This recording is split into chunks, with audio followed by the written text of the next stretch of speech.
What was your first reaction when you heard that Maria Corina Machado had won the Nobel Peace Prize? Well, obviously very surprised and very happy. That was it was very unexpected also. We didn't expect that to happen. Absolutely. So it was surprising. It was a bit shocking in a good way, and very happy. How will you describe her? There is many ways to describe her. Her job has been everlasting. She has risked so much for our country. So if I would need to find some adjectives that are very, known, would be resilient, very courageous, and a very principled person. What does this prize mean to the people of Venezuela? It means hope. It's a boost for our people. We have been suffering from very brutal dictatorship for many years, over 2 decades now. We have a lot of human rights violations. We have over almost 1,000 political prisoners. People have been killed, arbitrarily detained. We have more than 18,000 people arbitrarily detained since 2014. So it's a country that has suffered a lot. We have lost a lot of people. We have lost a lot of our assets as a country. Almost lost somehow our identity, because it's been now almost a whole generation that has never lived in a democracy. So to see that all of a sudden this suffering and this resilience of our people still hoping and trying and fighting for a free country with democracy and peace, to see that recognition given by the Nobel Peace Prize to her and to us as a country is very gratifying. Some politicians, particularly from the political left, have expressed criticism of Machado winning this year's Nobel Peace Prize. How do you view these concerns? We do understand the position of some Norwegian politicians in that regard, but what is important for us to highlight and to show to everyone is that it has to be interpreted from the point of view of the Venezuelan people. And for us, there is no controversy around it. For us, this is simply, as Sonia was saying just now, a recognition of the fight, of the struggle that we have had for democracy for so many years. And this is where we invite everyone to position themselves, right? They have to come closer to us, try to understand our circumstances, and then you will see that it is actually little controversy around the prize.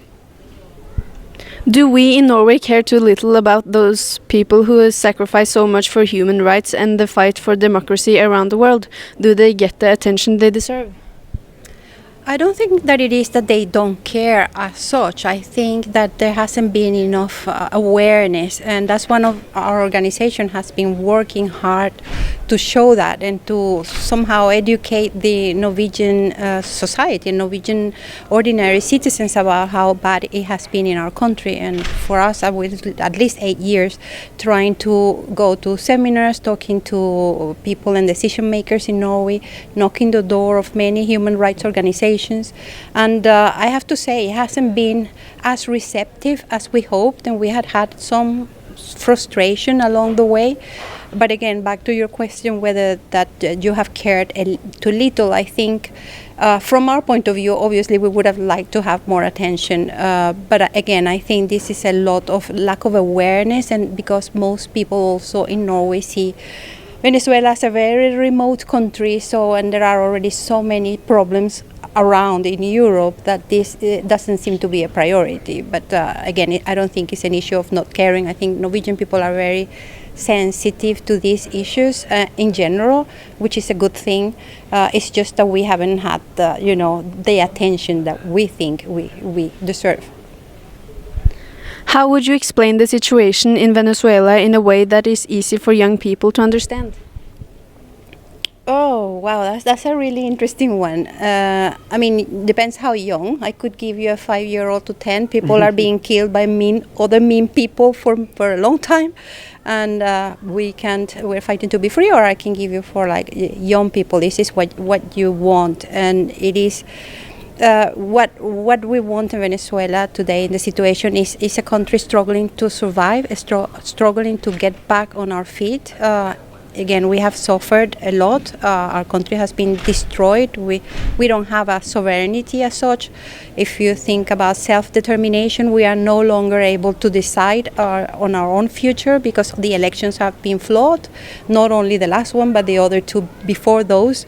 So this is the situation, and that's the only simple way to explain it. It's a whole country where has lost 25% of our population had to leave the country. This is about 9 million people. So just think about 9 million people leaving their own country because it's impossible to live there. That's more than the whole Norway. I mean, it would be like emptying Norway from people. So that gives you an idea of what is at stake, and what we're trying to achieve is freedom, and we have been betting on doing this the right way. We have been continuously going to vote, even against all odds, against all obstacles, and we haven't lost hope. But we really need the support of the international community, and that is probably the last message or call to action that I would mention to you, younger generations, not to leave people behind that are suffering these situations, because for democracy to survive, it takes people to speak up, and it takes people to support those who speak up. Yeah. No, and also Sonia was referring to maybe to kids in the sense of 5 to 10 years, but maybe if we take your target as well, like young people like you that are smart enough to understand how things work in the world, right? You will understand very easily the reference that in Norway you have elections, you have free elections, you have the possibility of attending to an election, of deciding your own future, and whatever the results might be, the other parties will be respecting those results. This we don't have in Venezuela. This is a very simple way to explain the value of the prize, because the fight that Maria Corina has been given is precisely for us to have the same possibilities as you young people have here in Norway of deciding our own future. And in cases of the elections such as the one that we had last year, where we won by a landslide with 70%, those results to be respected. This is perhaps elevating a little bit the debate so young people can also understand what is really happening in Venezuela. What are the main challenges children and youths face growing up in Venezuela today? Starting with education, there is a high percentage of young people that are not attending school, that are not going to high school, that are simply not studying. That is also linked to a very, very bad problem that is also related to nutrition. Kids that are actually going to school, many are not having anything to eat, and so they're not performing. So it is very bad. This is just to education, lack of nutrition. The teachers, the professors are so badly paid that many have had to leave the country as well. So we have a sort of shortage of professional teachers and in the schools. What else can we think about it? I think another point that we have to highlight as well, yet again targeting to young people, is critical thinking. Critical thinking comes together hand in hand with freedom. And if there is a country that has no freedom, that has not the possibilities of people like you, young people, speaking up, asking interesting questions, asking for criticism as well, this is something that in a way prevents society from developing in a positive way, right? So that is another thing that young people in Venezuela are facing now. Yeah, and that is important for you guys, young people in democratic countries like Norway, to understand and go beyond propaganda, look for your own resources, investigate. There is always a lot of information coming from different sites, and we try to sort of correlate them, try to find the truth. Because the truth is out there. It's just like blurry because of all the propaganda. So I would really encourage young people to actually look for the truth. Talk to people. Many people believe what they read, and you know there are many Venezuelans in Norway that are really ready and happy to talk to anybody. So if you want to know what's happening in the country, you probably want to map a few Venezuelans and ask them, how is the life there? How's your family doing? Do you still have family there? Talk to real people with real histories. What kind of future do children and youth have if things doesn't change? It is a scenario I don't want to think about. I mean, we've been very optimistic, and that's why we're so happy about this prize, because we believe that we can succeed, and we believe that we can restore democracy in our country. The fact that this prize is being given is a boost of hope for us, that we are close to that target. I don't want to think about a country where our children are not going to have a future. This is the situation now, and that's what we're trying to get out from. which is a total disaster. It's no future. If kids and young people don't have a future, they don't have possibilities to study, they don't have possibilities to develop as human beings, there is no future for us as a country. And that is actually the case right now. What upsets you the most about what is happening in Venezuela? Oh, well, another really long list probably. The lack of freedom. People are being silenced. People are being taken to jail for having a message in WhatsApp that maybe they didn't even write themselves. They just received the message from a friend. We, for example, out from Venezuela that are working, living in different countries, we don't send messages anymore to our friends there or to our, people we know or people we have collaborated with, because we know that if they catch them with a message from abroad that is critical to the regime, they will probably be taken to jail. So this society that is being so oppressed, repression is so present in everything we do. They do down there. It is probably naturally what I sort of hate the most, together with the human rights abuses and violations. In Venezuela, we're not talking only about human rights violations, we're talking about a way higher notch, which is crimes against humanity. So in Venezuela, it's not just that your basic human rights are violated, which is bad enough. It's also that there are crimes against humanity committed in our country. That means torture and a lot of violations that go beyond the typical ones. And this is, in reality now, Venezuela is the only Latin American country that has a case for crimes against humanity in the International Criminal Court in The Hague, which is terrible. What do you think needs to happen to get democracy in Venezuela, and how? Well, there are many different ways of answering to that question, but I think one of the most positive ways is having the international attention, the international pressure, the international recognition. And I think the prize, which is the reason why we're standing here today, is a good example of that. Once we get the eyes back in Venezuela, that helps us as well to raise our voices, to put forward our struggle and the circumstances that Sonia has brilliantly described just now.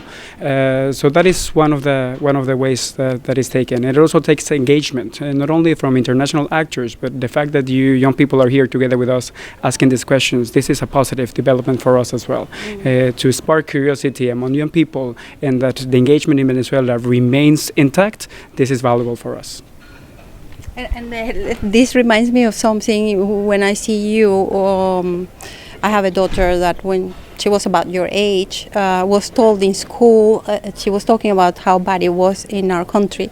And someone in her school said, how do you even know that? And she said, well, because my mom is from Venezuela. And this person mentioned the organization that we have created to denounce human rights, etc. And we were immediately labeled as that we were working for the CIA, or we were, financed by some American conspiracy. This is important, that you can see the difference and that you don't buy that type of narrative where anyone here that is actually denouncing these kind of things is supposed to be a pro-imperialistic person with a what have you ideology. This is not an issue, and we continue to repeat this time after time. This is beyond ideology. This is not about left or right. This is not about political parties. This is about basic universal values, including human rights. It's about dignity. It's about justice. It's about the right to live your life the way you want. The Nobel Prize brings a lot of attention. Can this attention contribute to real improvements for people in Venezuela under Maduro's regime? It does. I mean, it absolutely does. I mean, as Ramón was saying just now, any international support of any kind is important for our cause. It puts the evilness and the brutality of that regime in the spotlight. And when you expose something, it has an effect. It has a consequence. We have been asking for justice for years. These cases that I mentioned in the International Criminal Court have been in that court for quite a few years.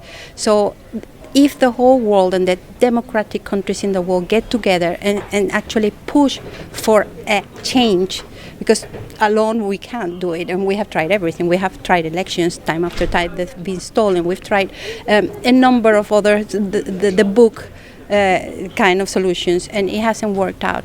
So it is obvious that we need attention and support from the world. There are many ways to do that. There are diplomatic ways, there are legal tools, there are a number of solutions and ways to put pressure on the regime, and this price is contributing to that pressure.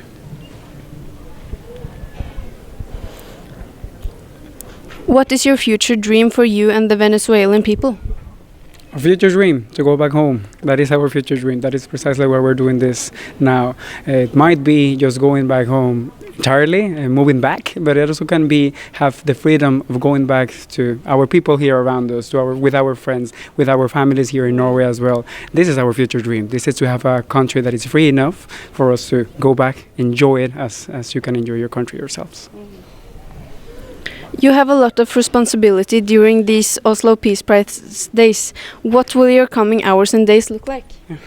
The coming ones look good. The past ones, because from the 10th of October, right? When we heard the news, and just a few days later, it became clear that we were going to take over the organization of the Fakkeltog. But we also will have some time in the stage next to the Nobel Peace Center, where there will be artists all day long, and then that last half hour before the Fakkeltog is where we are going to have the stage. So we will have some appeals, some very short speeches, and some artists from Venezuela. I'm not sure we have published already, because we've been working on doing so. It is published. Check, yeah. All right, because it's going to be really nice. You can check the programs. I think already are published. So who's going to be singing and what we're going to be doing? I think we all have worked really hard day and night. So compared to what we have been living, I think the days to come are the best. It's just to enjoy the results of hard work of the whole team in organizing all this. Yeah, shortly saying, we're coming busy days, we're very exciting days. Yeah. But I think I will bring the question back to you. What are you doing in the next few days, right? You should join us as well. You can see in the Fakkeltoget, so you're very much aware of, right? Because it's a Norwegian tradition. We want to invite you there as well. We want you to be part. As I was saying, this is this engagement that will really help our country. So if you can come, bring your friends, bring your families, that will be very special for us. It will be, as a support and endorsement to the Norwegian Nobel Committee that have decided to give this recognition to ourselves. It is very important as well for us to have the recognition of the society that comes together with us and participate as well. Thank you. Thank you very much.